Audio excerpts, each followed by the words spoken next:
Chers amis, bonjour. Nous sommes le dimanche 1er août 2021. Il est 9 heures. Quelques news de l'Arménie, de l'Artsakh et de la diaspora arménienne. Jeux olympiques de Tokyo, donc 32e Jeux olympiques d'été donc de Tokyo. Donc cette nuit, la nuit dernière, Armen Melikian en lutte 60 kg, lutte gréco-romaine, a gagné son premier combat. Il s'est qualifié pour les quarts de finale, mais en quart de finale, donc il a perdu. Il a perdu son combat euh, face à un Ukrainien, ouais, Lenur Timurov. Si ce dernier accède en finale, donc l'Arménien aura l'occasion donc de défendre une médaille de bronze, donc de faire un combat pour la médaille de bronze. Voilà, donc il a été par contre donc à l'heure d'aujourd'hui donc il est sans médaille et peut-être éliminé. Voilà. Le boxeur donc Arman Darchinyan des 75 kg qui avait aussi gagné son premier combat 5-0 pardon facilement. Il a perdu hier donc en quart de finale des 75 kg donc des JO donc de Tokyo. Il a perdu face à un Philippin. Il a perdu par arrêt de l'arbitre par KO en fait tout simplement. Voilà un mauvais résultat. Voilà. Espérons que demain donc nos lutteurs dont Arthur Alexandrian qui vont entrer en lice donc le champion olympique arménien en titre, feront mieux que nos deux sportifs donc, qui ont combattu cette nuit et qui tous les deux donc, ont perdu. Voilà. Et peut-être avec un petit espoir encore pour Armen Melikian d'une médaille de bronze. Voilà. Pour ce qui est pour la journée donc d'hier. En match amical, donc l'AS Rome a fait match nul contre Séville et le capitaine de l'équipe de Rome, c'était l'Arménien, international arménien, Henrik Mkhitaryan. Voilà, qui a fait un beau match. Le résultat s'est terminé par contre par 0-0. C'était un match amical de préparation. Voilà, gageons que cette saison puisse Henrik Mkhitaryan, qui affirme vouloir faire un résultat remarquable cette saison avec l'AS Rome, puisse justement avoir une très très bonne saison. L'an dernier, il avait marqué 13 buts et réalisé 10 passes décisives dans le championnat d'Italie. Voilà. Henrik Mkhitaryan pourrait faire mieux cette année. Voilà. Hier soir à 18 h, oui, vers 19 h, donc un camion militaire arménien qui transportait donc des aliments aux soldats du front à Yeras, sur le front donc face au Nakhichevan, entre l'Arménie et le Nakhichevan, donc à l'ouest d'Erevan. Ce camion militaire a été pris pour cible, a été donc avec des engins de gros calibre même, qui ont tiré sur ce camion. Fort heureusement, il n'y a aucun blessé du côté arménien, mais le camion il est HS en fait, le camion alimentaire. Les Arméniens ont répondu pour faire taire l'ennemi, voilà. Mais bon, ce front donc tant à l'est du côté de Geralkunik ou de Syunik, l'Azerbaïdjan met la pression donc en effectuant des tirs sur les positions arméniennes, des fois des villages arméniens, également donc à l'est du côté de Yeras en fait, donc non à l'ouest pardon, donc face au Nakhichevan et à la Turquie. Ce front donc l'Azerbaïdjan essaye de relancer ce front, rien que pour faire un petit peu, comment dirais-je, pour embêter les Arméniens et puis pour dire que c'est Aliyev, Aliyev et Erdogan qui veulent un passage aux Ankezur, voire les Ankezur, voilà, donc qui ne l'auront jamais, mais bon, ils tentent.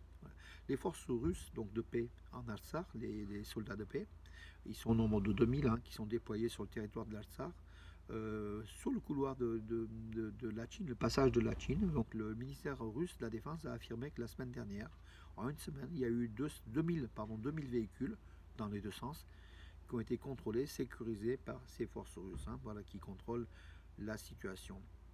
Monseigneur Avak Assadourian, donc de l'église arménienne d'Irak, en fait du diocèse de l'église arménienne d'Irak, a rendu visite au président du Kurdistan irakien, Netshivan Barzani. Pardon.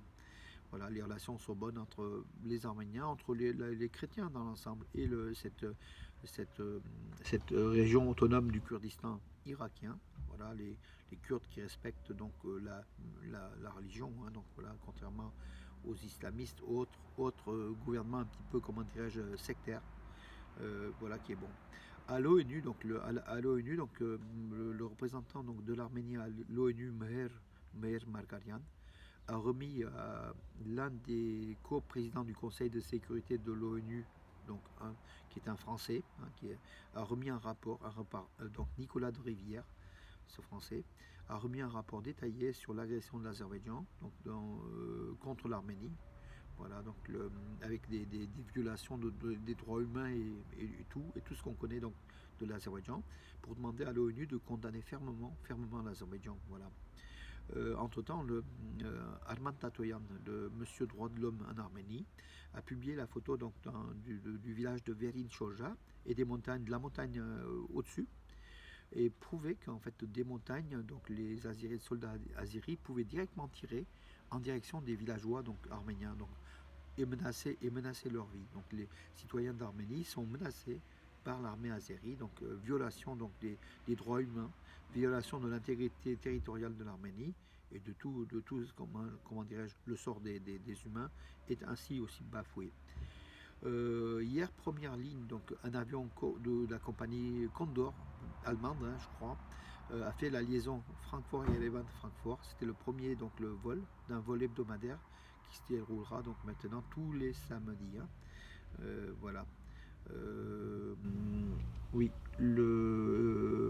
Catherine Clark, membre du Congrès américain, demande à l'Azerbaïdjan de se retirer complètement et sans délai du territoire de l'Arménie. Voilà, donc en fait, même aux États-Unis, la pression se fait forte contre l'Azerbaïdjan pour qu'elle puisse se retirer donc des deux régions d'Arménie, du Kéralkounik et de Sunik, et de respecter le territoire souverain de l'Arménie. Voilà mes amis, mais écoutez, je crois que j'ai fait le tour de l'actualité. Je regarde. Oui, c'est à peu près ça. Donc voilà. Écoutez, en attendant de bons résultats au JO, donc surtout donc la nuit prochaine, je pense, avec Arthur Alexandrian et Tchalian, Garabet Tchalian, donc deux lutteurs en lutte gréco-romaine qui sont favoris, enfin il ne faut pas dire favoris parce que ça apporte toujours malheur, mais qui peuvent nous faire plaisir, mes amis. Et nous on a besoin de ce bonheur-là, par ces temps par ces temps, une année difficile pour l'Arménie et pour l'Artsakh, voilà, qui a tout notre soutien, qui a tout le soutien de l'ensemble des 11 millions d'Arméniens de la planète. 10 à 11, en fait, le chiffre est un petit peu.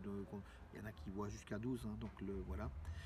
Soutenons mes amis l'Arménie. L'Arménie a besoin de nous. L'Arménie a besoin de sa diaspora forte, unie autour d'elle, autour de l'Artsakh. Et gageons que le statut de l'Artsakh puisse être, comment dirais-je, statué de façon définitive par l'OSCE ou par d'autres organismes qui puissent aussi donc un petit peu figer et donner espoir à cette population arménienne de l'Artsakh. Ils sont au nombre de 120 000 toujours à vivre donc sur le territoire de l'Artsakh qui a plus que 60% de l'ex-territoire de la République de l'Artsakh, sans les parties des régions qui ont été cédées. Voilà, gageons que le statut puisse être défini et que cette population puisse avoir des plans d'avenir sur place, dans nos montagnes de l'Artsakh, nos belles montagnes de l'Artsakh. Nous avons été plusieurs fois, vraiment, c'est un paradis terrestre verdoyant. Voilà, c'est aussi le poumon de l'Arménie, voilà, comme aussi le nord de l'Arménie. L'Artsakh est aussi boisé. Voilà mes amis. Prions, surtout ce dimanche, prions et puis gardons espoir. Nous gagnerons, nous sommes un ancien peuple. On vit au XXIe siècle encore, donc du coup on a traversé les âges les plus durs, les plus barbares. On a été victime du premier génocide du XXe siècle. On est toujours là, debout, à lutter, à demander, à revendiquer, et puis à partager nos valeurs nationales, nos valeurs culturelles, notre histoire, notre religion, notre alphabet, et tout ce qui va autour de l'Arménie, mes amis. Soyons fiers d'être arméniens, soyons heureux d'être arméniens, et puis voyons l'avenir avec force et sans abnégation en fait. Relevons la tête, il en est temps, et on luttera jusqu'au bout, mes amis. Bon dimanche et à demain, avec un ciel mitigé, mais bon, quand même, malgré tout, voilà, je crois que ça revient, le soleil revient. Bon dimanche, mes amis, à demain.